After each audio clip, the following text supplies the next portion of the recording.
नमस्कार। आप सबका डीएलएस यूट्यूब चैनल पे हार्दिक स्वागत और अभिनंदन है। इस वीडियो के अंदर मैं आपसे चर्चा करूंगा कि जो एससीएफ का रिज़ल्ट है वो स्केलिंग के उलझन में किस प्रकार से फंसा है।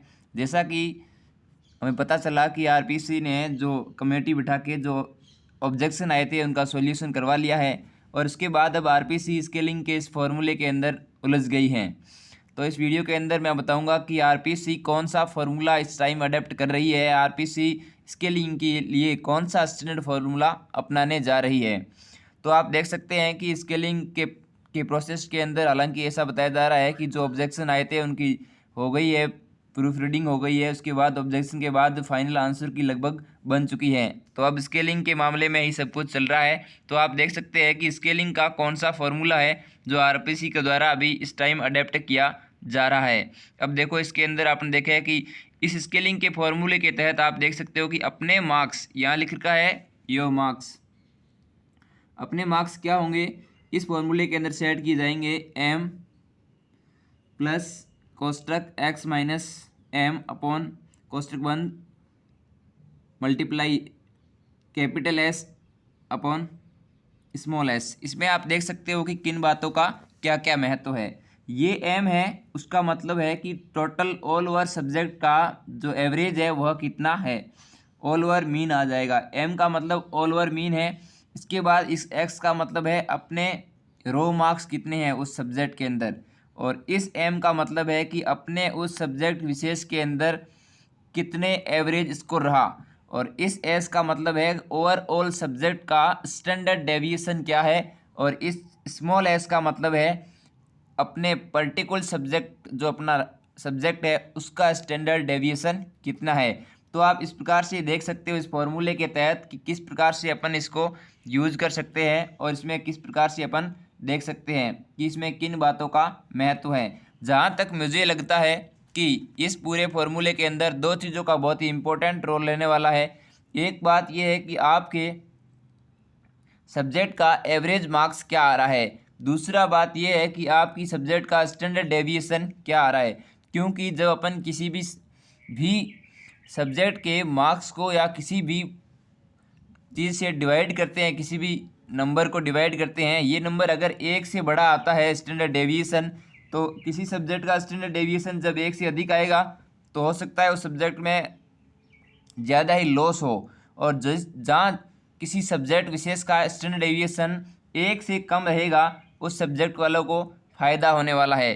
तो इसके अंदर मुख्य बात यह है कि स्टैंडर्ड डेविएशन आपका एक से ज़्यादा होने की कंडीशन के अंदर आपको लॉस है, और जब आपका स्टैंडर्ड डेविएशन एक से कम होगा तो अपने को फ़ायदा है।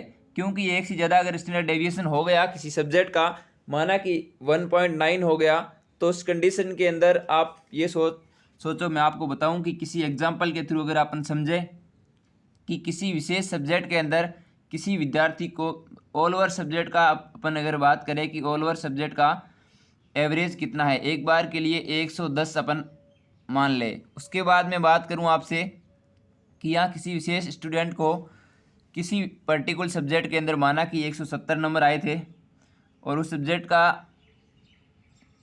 एवरेज 135 है। इसका मतलब क्या हुआ कि यहाँ पर 35 मार्क्स रह गए।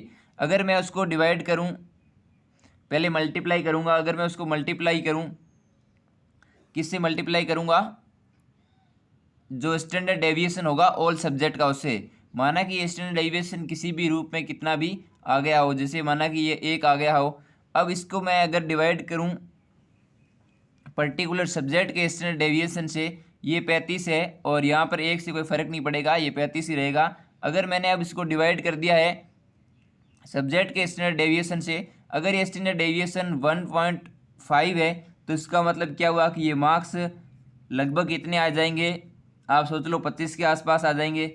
और अगर ये 1.9 है इसका मतलब ये 20 के आसपास आ जाएंगे। तो अपन में इसका मतलब ये हुआ कि अगर स्टैंडर्ड डेविएशन 1 से कम है, 0.5 ये मार्क्स हैं, तो ये मार्क्स हो जाएंगे अपने 50 के आसपास। तो इसके मतलब क्या होगा, 160 टोटल मार्क्स हो जाएंगे, पहले अपने 170 मार्क्स थे। तो इस प्रकार से मुझे ये लगता है कि एक पर्टिकुलर सब्जेक्ट का जो स्टैंडर्ड डेविएशन है अगर वह 1 से ज़्यादा आया 1 से ज़्यादा आता है तो उन सब्जेक्ट वाले स्टूडेंट को सबसे ज़्यादा लॉस होगा।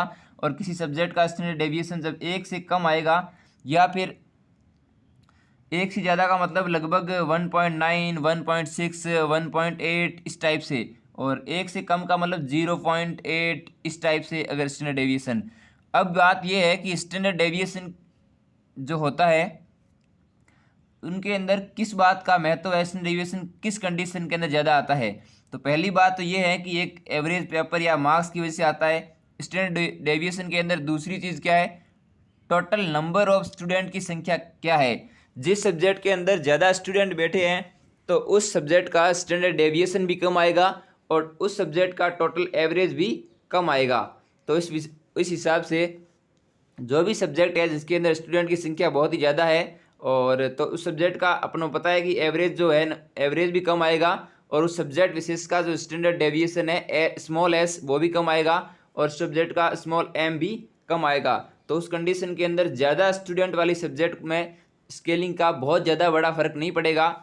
हालांकि फ़र्क तो पड़ेगा ही, मैं ये नहीं कहूँगा, लेकिन इतना नहीं पड़ेगा जितना तुलनात्मक रूप से किसी और सब्जेक्ट के पेपर इसी टाइप से आया और उसमें स्टूडेंट कम हो तो उसमें थोड़ा ज़्यादा फर्क पड़ेगा।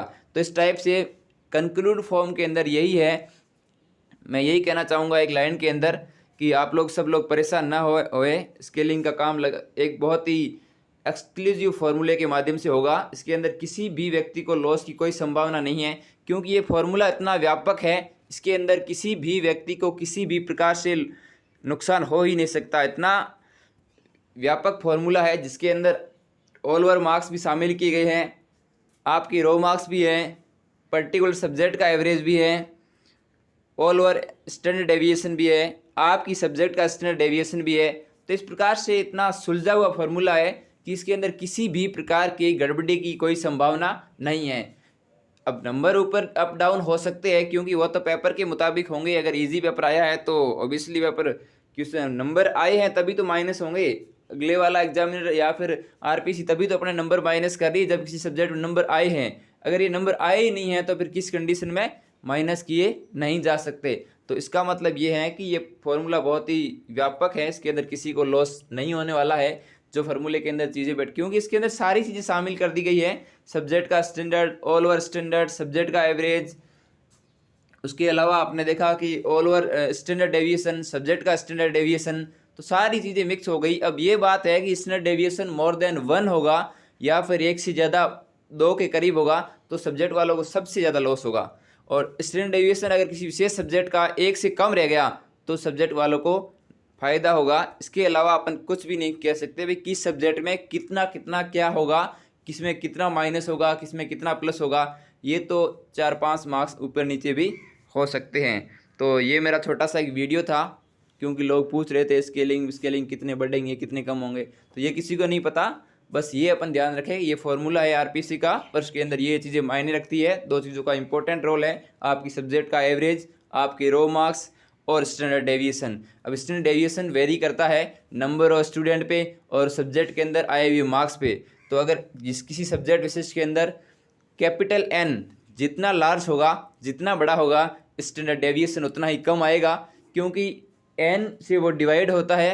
और स्टैंडर्ड डेविएशन इसी बात का मतलब परिचायक है कि वह सेंट्रली जो केंद्रीय प्रवृत्ति के मान के रूप में ये आता है। और केंद्रीय प्रवृत्ति के मान के अंदर अपन देखते हैं कि स्टैंडर्ड डेविएशन ये देखता है कि उसकी जो परास है उसके अंदर कितना बड़ा गैप है, लोगों के बीच में कितना बड़ा गैप है उस परास के अंदर। तो यही वेरी करेगा भाई, अगर यहाँ चीज़ मान लो यहाँ लोग इस मार्क्स पे हैं तो यहाँ बहुत ज़्यादा लंबे अंतराल के बाद है, तो इसी चीज़ को देखा जाएगा। धन्यवाद।